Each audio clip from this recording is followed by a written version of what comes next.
आपकी बात आपके साथ ITDC न्यूज। नमस्कार दोस्तों, आप सभी को 25 दिसंबर हमारे देश के महान नायक अटल बिहारी वाजपेयी जी का जन्म दिवस जयंती शुभ और शुभ मंगलमय हो। कभी कभी सोचता हूँ आज के समय में वो आज हमारे साथ होते तो वो कौन सी लाइन पढ़ रहे होते हमारी कविता की। उनकी लाइन एक याद आती है, वो जो हमेशा पढ़ा करते थे। आज झकझोरता तेज तूफान है, आज झकझोरता तेज तूफान है, नाव भंवरों की बाहों में मेहमान है।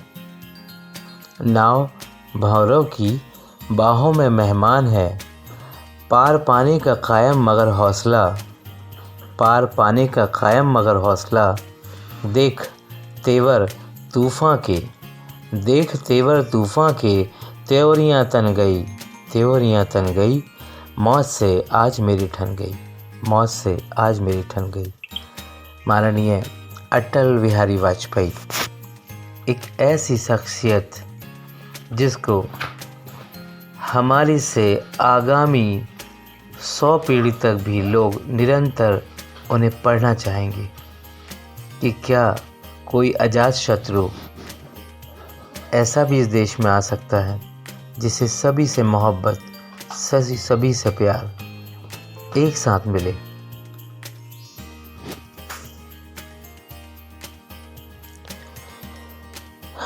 उनके बारे में जब बात करते हैं तो कहने को तो उनको बहुत कुछ उनके बारे में कहा जा सकता है, परंतु जो मैं अगर बात रखूं उनकी पुरानी, तो उसमें बहुत सारी बातें ऐसी हैं जो हमें उनकी एक शब्द है अंग्रेज़ी में लीजेंड्स। मैं पहले सोचा करता था ये लीजेंड होते क्या हैं, क्या हमें भी देखने मिलेंगे, हमारे समकालीन भी कोई आएंगे। पर जब मैं अटल बिहारी वाजपेयी को पढ़ता हूँ, अबुल कलाम साहब को पढ़ता हूँ, अन्ना हज़ारे को देखता हूँ, तो बिल्कुल मुझे लगता है हाँ, हमने देखे हैं लीजेंड्स हमारे सामने समकालीन।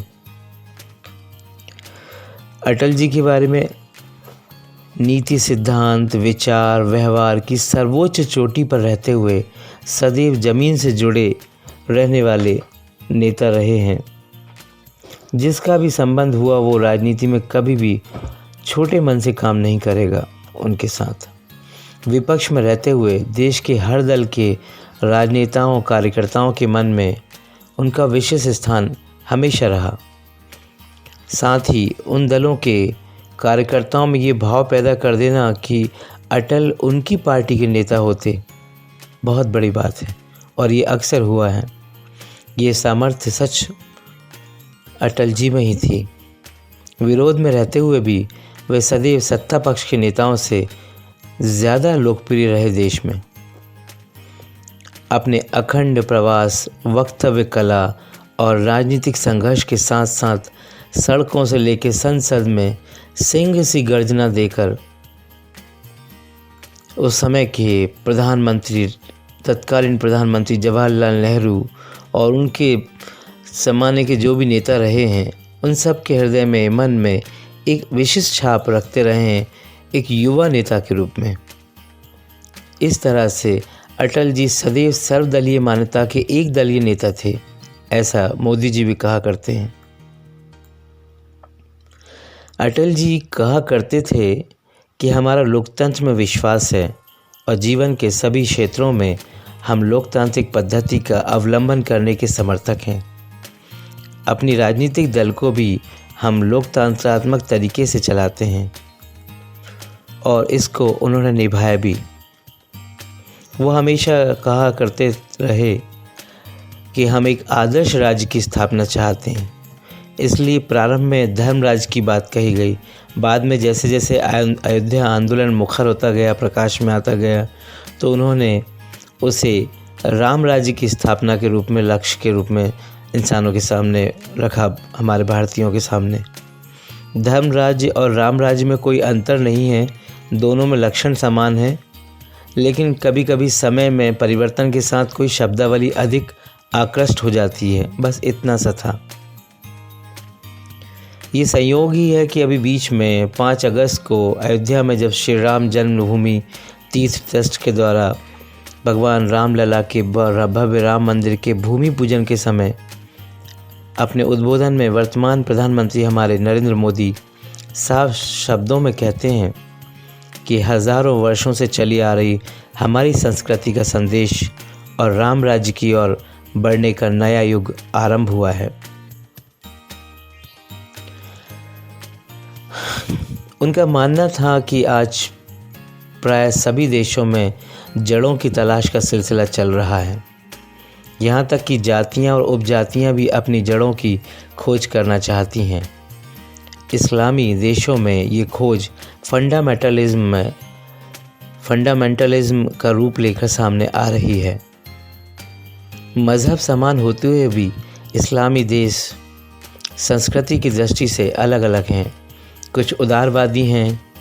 कुछ दिनों पहले कुछ अमेरिकियों से चर्चा करने का मौका मिला। उनका कहना था कि वो हमारे हिंदुत्व के आंदोलन को समझते हैं। अपनी जड़ों से नाता रखने का प्रयास स्वाभाविक है, लेकिन जड़ों की तलाश भी एक सीमा तक होनी चाहिए। बार बार जड़ों को उखाड़ कर देखने से पौधा नहीं पनपता। जड़ पेड़ को आधार प्रदान करता है, लेकिन पेड़ के लिए ज़रूरी है कि उसका तना हो, उसकी शाखाएं हों, शाखाओं में पत्ते हों, पत्तों में फूल खिलें और फल लगें। मूल और फल के संबंध को समझना होगा। गरीब देशों की तरह हमें पश्चिम की चकाचौंध में आने की आवश्यकता नहीं है। हमारे साथ इन देशों की आंखें भी खुलेंगी। हम उसमें सहायता कर सकते हैं। हमारे पास एक चिंतन है, एक विचारधारा है, प्रगति के साधन है, इतना बड़ा भूखंड है, 5-6 हज़ार साल की संस्कृति है, 90 करोड़ जो बढ़ते बढ़ते 130-35 करोड़ हमारे देश आज नागरिक हैं। उनका जनबल है, पुरुषार्थ है, पराक्रम की परंपरा है। हमें दृढ़ता से खड़े रहना है। सत्ता का उपयोग इसी कार्य के लिए करना चाहिए। अटल बिहारी वाजपेयी जी के बारे में बात करें तो कई बार वो अक्सर अपने संबोधन में कार्यकर्ता मित्रों कहा करते रहे, क्योंकि उनका मानना था कि वो जानबूझकर कार्यकर्ता के नाते सबको संबोधित करते थे। वो दावा करते थे कि हमारी पार्टी कार्यकर्ताओं की पार्टी है, जो नेता हैं वो भी कार्यकर्ता हैं। भले ही विशेष जिम्मेदारी दिए जाने के कारण वो नेता के रूप में जाने जाते हैं, लेकिन उनका आधार कार्यकर्ता होना चाहिए। ऐसा हमेशा वो अपने संवादों में उपयोग करते थे।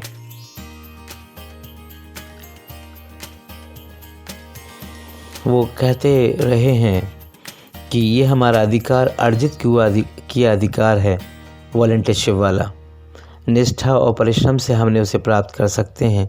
ये ऊपर से दिया सम्मान नहीं है जिसे वापस ले सके। आज उनके जयंती दिवस पर मैं हृदय से सभी भारतवासियों को शुभकामना व्यक्त करता हूँ। और मोदी जी के शब्दों को मैं यहाँ वर्णन करूँगा कि यदि भारत उनके रोम रोम में था तो विश्व की वेदना उनके मन को भेदती थी। वे विश्व नायक थे। भारत की सीमाओं के परे भारत की कीर्ति और करुणा का संदेश स्थापित करने वाले आधुनिक बुद्ध रहे हैं। वो अपने पुरुषार्थ और कर्तव्य निष्ठा को राष्ट्र के लिए समर्पित करना ही देशवासियों के लिए उनका संदेश है। देश के साधनों संसाधनों पर पूरा भरोसा करते हुए हमें उनके सपने पूरे करने हैं। वो इस देश को एक धर्मनिरपेक्ष राज्य के रूप में सदा देखना चाहते हैं और चाहते रहे। तो हम सब भी इससे एक बनाएंगे और ऐसा एक बनाएंगे जहां हम विभिन्न रूपों, रंगों, संस्कृतियों, भाषाओं जातियों धर्मों के साथ हों, लेकिन जब हम देखें तो हम एकीकृत भाव में, प्रेम में नजर आए। उन्होंने कहा, हे प्रभु, मुझे इतनी ऊंचाई कभी मत देना, मुझे इतनी ऊंचाई कभी मत देना, गैरों को गले ना लगा सकूं, गैरों को गले ना लगा सकूं, इतनी रुखाई कभी मत देना। Thank you ITDC, thank you India. फिर मिलेंगे अगले शो में अपनों से अपनी सी बात। आपका अपना दोस्त वीरेंद्र।